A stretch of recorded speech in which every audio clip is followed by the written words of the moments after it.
ខែលការពីដែនអាកាសគ្រប់គ្រងដោយ AI បានមកដល់ហើយប្រិមិត្តទស្សនិកជនមកកាន់នីតិព័ត៌មាននិងការវិភាគបច្ចេកវិទ្យាយោធាអន្តរជាតិពិភពលោកសប្តាហ៍នេះមិនមែនប្រយុទ្ធគ្នាដោយការប្រើប្រាស់កម្លាំងទ័ពថ្មើរជើងដូចមុនទៀតទេប៉ុន្តែវាគឺជាសង្គ្រាម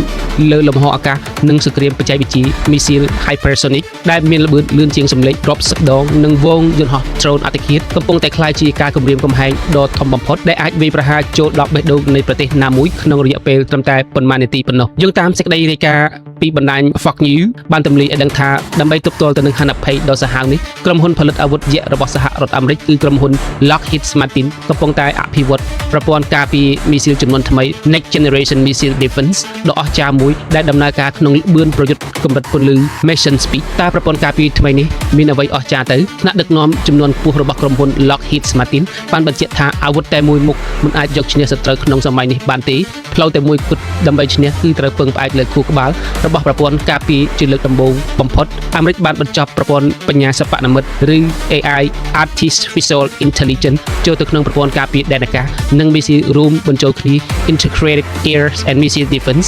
នៅក្នុងសមរភូមិជាក់ស្ដែងនៅពេលដែលមានមីស៊ីលរាប់សិប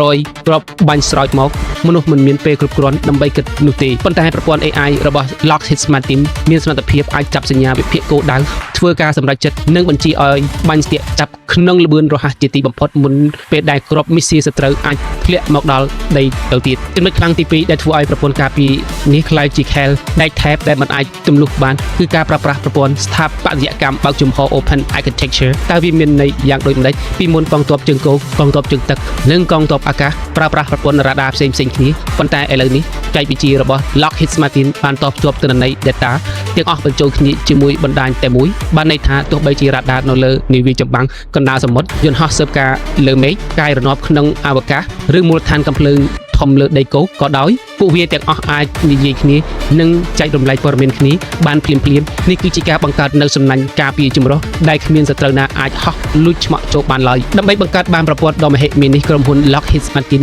មិនមែនទៅតែចាប់ដើមនោះទេពួកគេបានប្រមូលផ្ដុំនៅបទពិសោធន៍ផលិតអាវុធការពារជាតិអស់រយៈពេលរាប់ទសវត្សរ៍មកគូផ្សំជាមួយទៅនឹងបច្ចេកវិទ្យាបញ្ញាសិប្បនិម្មិតចំនួនថ្មី Emerging Technology គោលដៅដ៏ធំបំផុតរបស់ពួកគេគឺមិនមែនត្រឹមតែបង្កើតអាវុធសម្រាប់វាយប្រហារគ្នានោះទេប៉ុន្តែគឺដើម្បីធានាបាននូវអនាគតនៃសន្តិសុខជាតិនិងការពារអ្វីដែលសំខាន់បំផុតសម្រាប់មនុស្សជាតិពលគឺអាយុជីវិតនិងសន្តិភាពសហរដ្ឋអាមេរិកកំពុងតែបង្ហាញពិភពលោកថាមិនមែនការគំរាមកំហែងវិវត្តទៅលឿនកម្រិតណាទេបច្ចេកវិទ្យាការពាររបស់ពួកគេនឹងរត់លឿនជាងសត្រូវមួយជំហានជានិច្ចតើការប្រណាំងប្រជែងបច្ចេកវិទ្យាការពារដែនអាកាសនេះនឹងធ្វើឲ្យមហាអំណាចដូចជារុស្ស៊ីនិងចិនត្រូវបដូរយុទ្ធសាស្ត្រវាយប្រហាររបស់ខ្លួនដែរឬទេ